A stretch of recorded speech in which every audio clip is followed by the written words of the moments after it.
Hola, muy buenas tardes. Mi nombre es Jenny Lorena Martínez García, estudiante de Medicina Veterinaria y Zootecnia, y el tema que me correspondió a mí fue termorregulación en animales de producción.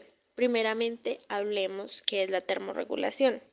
La termorregulación es el proceso que le permite a los organismos regular la temperatura de todos sus cuerpos, modulando la pérdida y la ganancia de calor. En el reino animal existen distintos mecanismos para regular la temperatura, tanto fisiológicos como etológicos. Regular la temperatura del cuerpo es una actividad básica que cualquier ser vivo hace, debido a que el parámetro es crítico para la homeostasis del cuerpo y la influencia con la funcionalidad de las enzimas y otras proteínas, la fluidez de la membrana, el flujo de iones, entre otros. La termorregulación es el principal factor que afecta el funcionamiento tisular, puesto que la función corporal es el proceso químico y físico sensibles a los cambios de temperatura. Los animales utilizan diferentes estrategias para regular la temperatura de todos sus tejidos. Si la temperatura disminuye muy bajo del 38%, los procesos metabólicos se atrasan hasta un punto que cesa la función corporal. Por debajo de los 34 grados, los animales son incapaces de regular la temperatura y entre los 27 y 29 grados pueden sufrir de fibrilación cardíaca y hasta de la muerte. Por el contrario, si hay un aumento del 45% puede causar lesiones cerebrales. Los mecanismos principales ante estos estímulos de frío y de calor incluyen vasoconstricción cutánea, vasodilatación, producción de calor, o sea, termogénesis y sudoración. Y otros mecanismos incluyen el comportamiento para proporcionar y reducir la pérdida de calor. La temperatura de las regiones periféricas, por su parte, es una influencia por el paso de la sangre a la piel y mide en la piel de las manos y de los pies. La temperatura del cuerpo también depende del equilibrio de la entrada y la salida del calor en el cuerpo que proviene del metabolismo del exterior y una vez ingerido un alimento. Se produce el calor en todas las etapas del proceso metabólico. Con el tiempo, toda la energía alimentaria se convierte en calor que se disipa hacia el medio ambiente y la irradiación exterior. Los animales obtienen calor en el entorno cuando la temperatura excede al cuerpo y cuando se expone fuentes de calor radiante. Los animales tienen problemas para perder el calor en los climas calurosos y húmedos, ya que el enfriamiento por evaporación es incapaz. En la cotidianidad llamamos a los animales endotermos y homeotermos, como de la sangre caliente, y a los poiquilotermos o ectotermos, como los de la sangre fría. Todos los animales producen calor, pero hay algunos, como los endotermos, que son capaces de mantenerlo en su cuerpo y calentarlo, mientras que los otros, como son los ectotermos, expulsan el calor mediante a la medida que lo producen, o sea, de una vez lo procesan, lo van botando.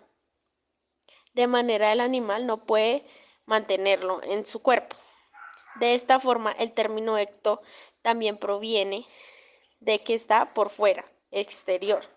Así que los animales ectotermos son aquellos que dependen de una fuente externa a su cuerpo para regular su temperatura.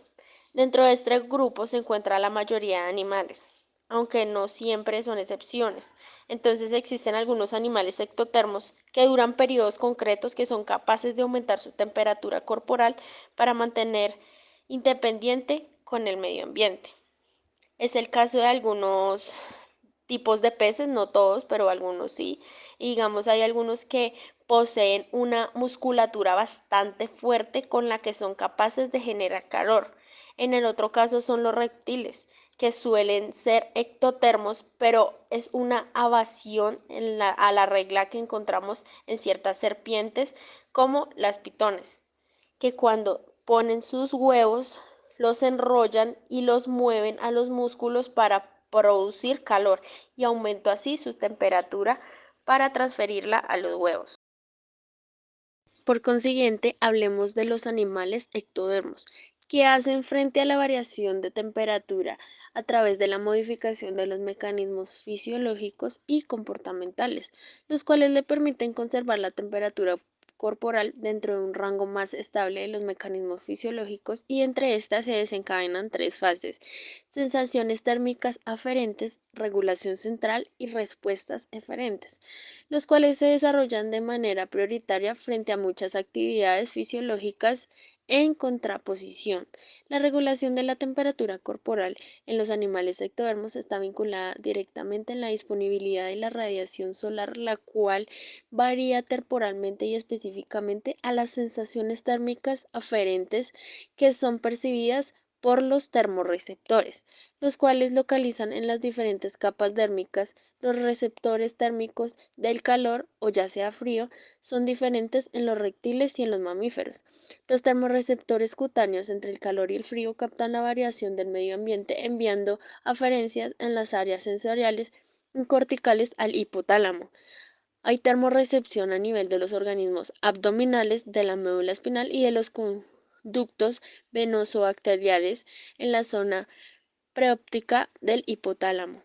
Se capta la temperatura interna mediante la circulación sanguínea propia de la zona de la disipación de calor y el mecanismo de disipación de calor con la radiación, la conducción, la convección y la evaporación. La radiación es la pérdida de calor mediante los rayos infrarrojos o calóricos a la variación con la superficie corporal del animal, siendo menor en animales voluminosos, por ejemplo, un ganado vacuno. Por último, hablemos sobre los bufalinos. Los bufalinos tienen un sistema de termorregulación muy insuficiente frente al calor extremo y su escaso pelaje apenas que los protege, y la piel negra con la melanina absorbe el calor. En ocasiones su temperatura se eleva rápidamente, sin embargo estas partículas de melanina atrapan los rayos ultravioleta y evitan que penetren a través de la dermis de la piel hasta las capas del tejido más interno. Así como su piel es rica en melanina, el conjunto que proporciona la absorción de una gran cantidad de radiación, dando que esta especie se encuentra muy limitada a la capacidad de sudoración y sus escasas glándulas sudoríparas. Se encuentra muy susceptible al sufrir un estrés térmico. Para lograr la disparación de calor, recibe y termorregularse, inicia respuestas conductuales como la inmersión de zonas inundables que contribuyen a la pérdida de calor. Por un lado, se sumergen en el agua y colabora con un conjunto de vasodilatación periférica y disparación de calor que es transportada por los vasos sanguíneos y se transfiere al agua que recubre a la superficie cutánea, la cual eventualmente se evapora y se disminuye la temperatura superficial del búfalo. La inmersión del lodo junto con la vasodilatación periférica conduce a la pérdida de calor y la evaporación a través del proceso explicado anteriormente. Disminuye la temperatura rectal frecuentemente respiratoria cuando se exponen las búfalas jóvenes a la radiación, digamos a las 11 a.m. A las 16 horas durante el verano se observa la lengua protuida. O sea, se ve como el espumeo que les sale a ellos, la saliva excesiva, se les ve mucho jadeo, todos estos signos de hipertermia debido eso les provoca el estrés del calor. El impacto de la radiación sobre la temperatura superficial del búfalo, de acuerdo con la hora del día, en el trópico húmedo con rasgos de temperatura ambiental de 30 a 38 grados en la mañana, se aprecia la región frontal, la región dorsal y el grupo rectángulo con las zonas más calientes. Se presenta que la temperatura máxima e igual a la superior de los 36 grados, que se relaciona con la intensidad directa de los rayos solares y la superficie de las áreas del mediodía. La región frontal, la región dorsal y la grupa continúan registrándose como las temperaturas más elevadas, siendo la región frontal el área donde más se presenta la temperatura máxima, que son los 38,5 grados. Sin embargo, se observa que la temperatura máxima de estas regiones es al menos 1,9 grados mayor que la presentada en la mañana, lo cual se asocia un incremento de la radiación solar al mediodía, sugiriendo que a las 12 hasta la 1 el búfalo se encuentra más susceptible a experimentar el estrés del calor. En el otro extremo climático es interesante para preguntar cómo ocurre cuando un búfalo se expone al agua y en los ámbitos fríos y las temperaturas congeladas bajo cero. Por lo general se mantiene en el interior cuando el clima es extremo. Se les provee algunos refugios improvisados ante estas temperaturas hostiles para ellos.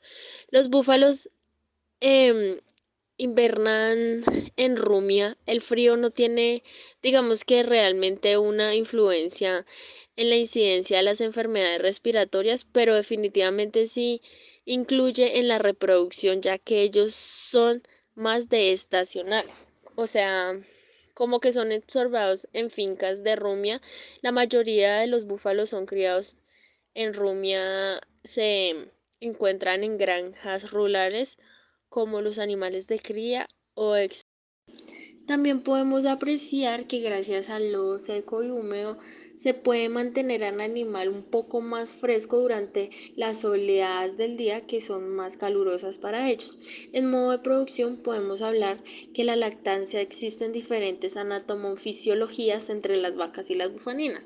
La glándula mamaria de ambas especies se posiciona en la zona inguinal y se compone de dos pares de mamas que están cercanas unas de las otras formando un complejo mamario o ubre en la cisterna, ubicada en la parte ventral de la glándula y sirve como almacenamiento de leche y permite sintetizar diversas cantidades de leche en diferencia de tamaño.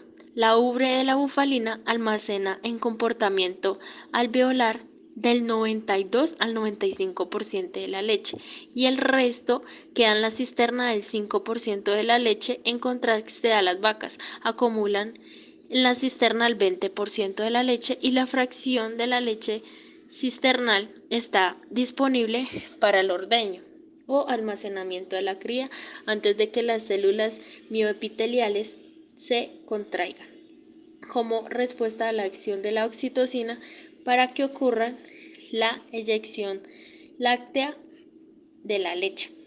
Una conducta muy frecuente de las búfalas es aceptar pasivamente al amamamiento de los becerros y de otras hembras. Esta conducta se asocia a diferentes causas como pérdida de la madre, baja producción de la leche que no alcanza a cubrir los requerimientos nutritivos y además el rechazo de la madre principalmente en las hembras de primer parto.